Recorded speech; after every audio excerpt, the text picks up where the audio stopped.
फौजी की देशभक्ति, रेस्पेक्ट ऑल सोल्जर्स। एक बार एक विमान में एक बहुत ही खूबसूरत महिला ने प्रवेश किया। विमान में चढ़कर जब महिला अपनी सीट के पास पहुंच गई तो उसे अपने बाजू वाली सीट पर एक अपंग व्यक्ति नजर आया जिसके दोनों हाथ कटे हुए थे। महिला को उस व्यक्ति को देखकर काफ़ी घिन हुई। उसने आवाज़ देकर एयर होस्टेस को बुलाया और अपनी सीट बदलने के लिए आग्रह करने लगी। एयर होस्टेस ने महिला से सीट बदलने का कारण पूछा तो महिला बोली, मैं ऐसे व्यक्ति के पास बैठकर सफ़र नहीं कर सकती जिसके दोनों हाथ नहीं हैं।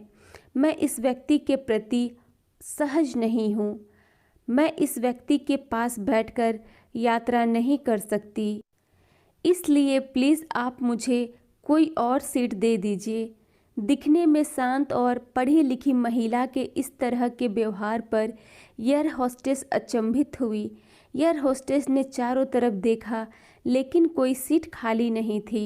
एयर होस्टेस ने महिला को कोई भी सीट खाली ना होने को कहा और साथ में यह भी आश्वासन दिया कि यात्रियों की सुविधा उनका पहला कार्य है, इसलिए वह कैप्टन से बात करके कुछ ना कुछ हल ज़रूर निकालेंगी।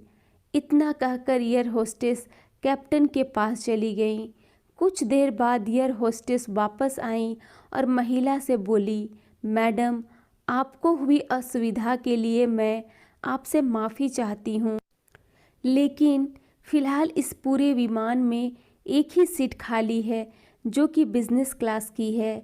जैसा कि मैंने आपको बताया कि हमारी कंपनी का प्रथम उद्देश्य यात्रियों की सुविधा का ख्याल रखना है, इसीलिए हम हमारी कंपनी के इतिहास में पहली बार किसी इकोनॉमिक क्लास के यात्री को बिज़नेस क्लास में बैठाने जा रहे हैं। एयर होस्टेस की बात सुनकर महिला बहुत खुश हुई और धन्यवाद कहते हुए अपनी सीट से उठने लगी।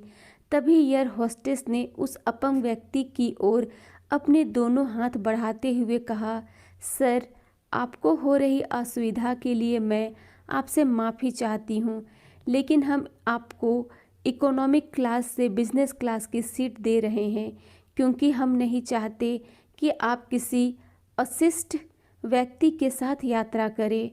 एयर होस्टेस की यह बात सुनकर सभी यात्री एयर होस्टेस के इस निर्णय के लिए तालियां बजाने लगे और वह सुंदर महिला अपने इस तरह के बर्ताव पर अब नज़रें नहीं उठा पा रही थी। तभी वह व्यक्ति अपनी सीट से उठा और बोला, मैं एक भूतपूर्व सैनिक हूँ। कश्मीर में हुए एक मिशन के दौरान मैंने अपनी दोनों हाथ खो दिए, लेकिन मुझे हमेशा खुद पर देश के लिए दिए इस बलिदान पर गर्व होता था। आज जब महिला यात्री की यह बातें मैंने सुनी तो मैंने सोचा कि मैंने भी किन लोगों के लिए अपनी जान जोखिम में डाली और अपने हाथ खो दिए, लेकिन जब आप सभी के व्यवहार और सोच को देखा तो मुझे अपने आप पर गर्व महसूस हुआ। इतना कहकर वह यात्री बिजनेस क्लास में चला गया और वह महिला शर्म से पानी पानी हो गई। सीख: कभी भी सिर्फ खुद की आत्मसम्मान के लिए किसी और के आत्मसम्मान को ठेस नहीं पहुंचाना चाहिए। धन्यवाद। ये स्टोरी अगर आप लोगों को पसंद आती है तो मेरे चैनल को लाइक और सब्सक्राइब करना ना भूलें।